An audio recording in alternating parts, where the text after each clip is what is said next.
അപ്പോൾ ഇന്ന് ഞങ്ങൾ വള്ളത്തിൽ അയിലക്കറിയാണ് ഉണ്ടാക്കാൻ പോകുന്നത്. അതുകൊണ്ട് നല്ല പിടയ്ക്കണ അയില, അതുകൊണ്ട് ചരുവത്തിൽ അയില ഓടിക്കളിക്കുന്നുണ്ടോ.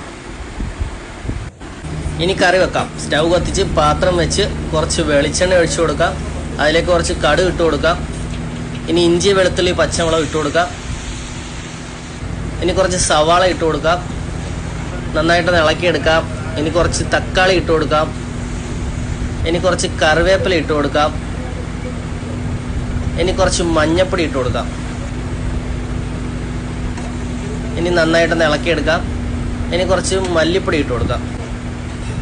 ഇനി കുറച്ച് മുളക് പൊടി. ഇനി അതിലേക്ക് ഫിഷ് മസാല ഇട്ട് കൊടുക്കാം. ഇനി കുറച്ച് കുരുമുളക് പൊടി ഇട്ട് കൊടുക്കാം. ഇനി കുടംപുളി ഇട്ട് കൊടുക്കാം. ആവശ്യത്തിന് വെള്ളവും കൂടെ ഒഴിച്ചെടുക്കാം. ഇനി അടച്ചു വെച്ച് തിളപ്പിക്കാം. ഗ്രേവി തിളച്ചിട്ടുണ്ട്. അതിലേക്ക് അയില വാരി ഇട്ട് കൊടുക്കാം.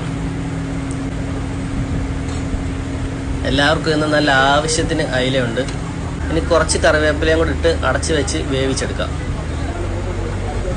അയിലക്കറി വെന്തിട്ടുണ്ട്. കറിവേപ്പിലയുടെയൊക്കെ നല്ല മണം അടിക്കുന്നുണ്ട്. ഇനി എല്ലാവർക്കും വിളമ്പി കൊടുക്കാം.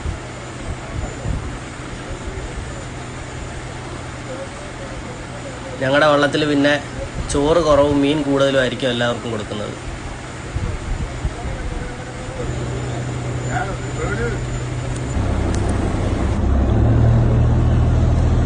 അയിലക്കറി അങ്ങനെ ഉണ്ട് ഇന്നത്തെ വിജയന്റെ അയിലക്കറി അടിപൊളി. എന്താ ഒരു അയില എടുത്തൊന്ന് കാണിച്ചേ. ചെറിയ അയിലയാണെങ്കിലും നല്ല ടേസ്റ്റുള്ള അയില.